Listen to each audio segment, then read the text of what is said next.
Hi everyone, this is Arad from English for Everyone, and this lesson is about conjunctions. Conjunctions are words that are used to connect two words or two clauses or two sentences. Sometimes we have short sentences, blah blah blah, full stop, and then we move on to the next word, next sentence, blah blah blah, and then again and again it gets repeated. Sometimes we find some relation between the two sentences, and we prefer to connect the two sentences rather than putting them in short bits, just 3-word sentence, 3-word sentence, 4-word sentence. We prefer to put them together and make a longer sentence. But what we need is a conjunction. Conjunctions are mainly small words. Sometimes there are big words as well, but mainly small words, which come to connect two sentences, two phrases, or maybe two words only, two adjectives, two names, two names. Okay, but they are different. We have different types of them. You can see some of them over here. These are all conjunctions, but we can't use a conjunction anywhere we like. They bring their meaning to the sentence. So, if two sentences are related to each other in some way, we need to choose one of these. We can't just say and then if you don't like, we can put but instead. No, you know that. Okay, so let's start with the first one. The first one, which is and. And is the one that is very common. We use a lot to connect two names. Even we say Sarah and Jenny went to some place. Okay, so Sarah and Jenny, two people, two names. We connect the two names with and to show a company, to show that they are together, these two. But sometimes we use to connect two sentences, and sentences that are kind of related, or let's say they are of one type, except and in between. Let me give you an example. For example, I say today is sunny. It is sunny today. It is sunny. And I've got another sentence about today, and that is it is warm. It is warm. Okay, I am talking about something positive. Sunny, warm. Two positive things. Both the concepts and also grammar. We can see is in the two sentences. Okay, today is sunny. It's a positive sentence, not a negative. And say it is warm. It is a positive, not negative. So grammatically they're all positive. And also, if we're talking about Scotland, Norway, Sweden, when we say sunny, it means it's a good news. Okay, or when we say warm, oh, that's a good news. Okay, so both of the sentences are positive grammatically, and also the concept is a good thing. Okay, positive thing. So both are the same type, are from the same group. So what we do, we can connect these two with and. I say today is warm and sunny, or sunny and warm. Doesn't matter. I can put the way round. There is no order. So I can say and. I can add and between the two sentences and drop one of those full stops.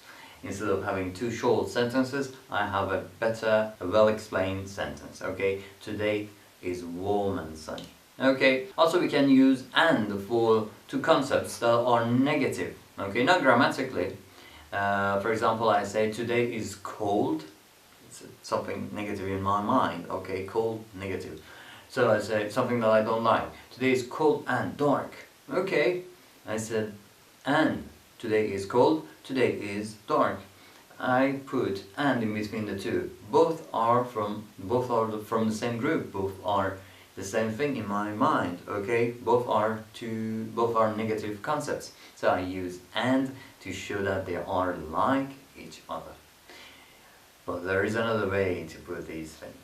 Imagine we are in a country that is always cold. Okay, we do not like this, so we say today is warm but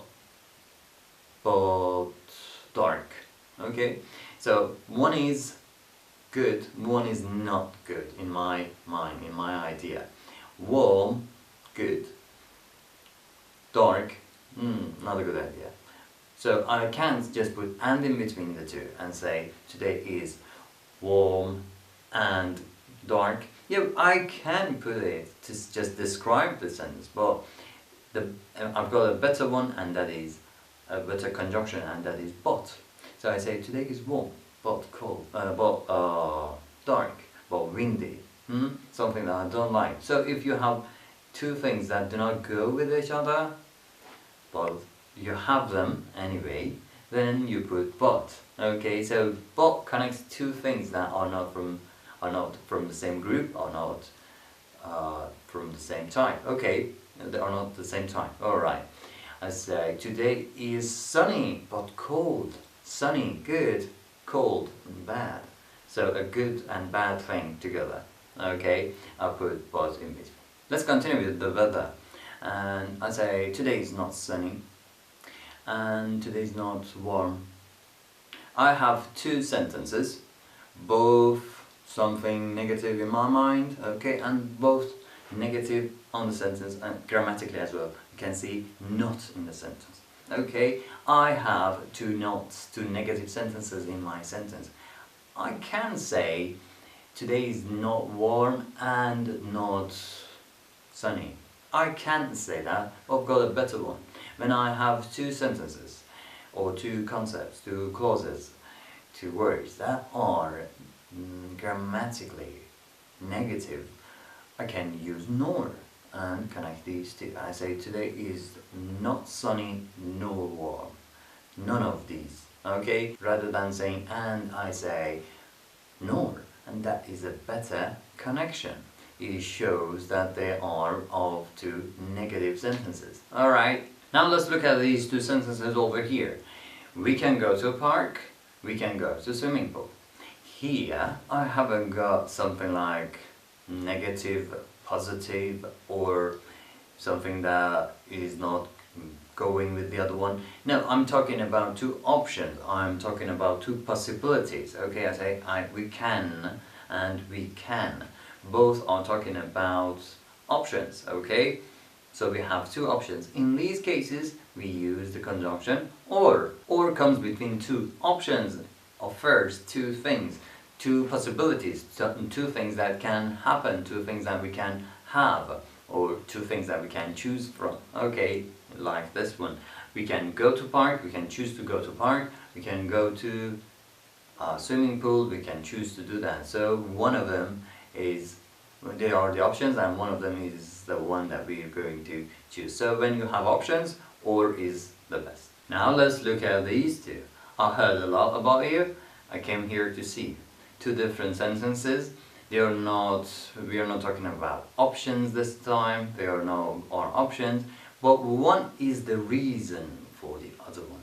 Okay, when we have reasons, of course we can join these two with and. Yeah, we can say I heard a lot about you and I came here. So there are two different things. No, that is not a good one. We can say because of that, because of that I have heard about you, a lot about you, then I am here, that's why I'm here. So one is then the reason for the other one. So in these cases, we can use so. Of course we can use for, we can use because. Well, let's choose so this time. I heard a lot about you, so I came here to see you. So being here, coming here is the result of that description that I had from you, because I heard about you, I came here. So is the conjunction in this case. Martin is a successful man. Martin is very successful. He works hard. Two sentences. Again, we can join them. We can put them together using and. But that is weak. That is not good. That is saying two different things about the same person. Martin is very successful. That's one thing about Martin. The other thing is Martin works hard. Okay, two different things about the same person if I use and. But I want to show that his success is the result of hard work. Then and is not my option and would not work that way for me. In that case, I can say for, okay, because or so. So I say Martin is a successful man for he works hard. In this case, when I use for or because or so, when I use one of these, then that shows one is the result of the other one. One is the reason for the other one to be, and they are not two different things, two things that are similar or the same. No, one is the reason for the other one to exist. So in these cases, we use for. Okay? There are many more conjunctions. There are not many, but there are more conjunctions and many more sentences to make. We can make lots and lots of sentences. Some of them might be okay with a couple of conjunctions. Some of them are just right for one conjunction and you can use the other ones. So this will be with you, you will get it when you practice. This is not something difficult. Conjunctions might be a big word for you, but you know that is only these kind of words. Yet, but, and these kind of things. And practice makes perfect. So keep going, keep practicing. If you have any questions or doubts about the sentences you've made, just comment it below the video and I'll get back to you as soon as I can. See you in the next video. Till then, bye bye.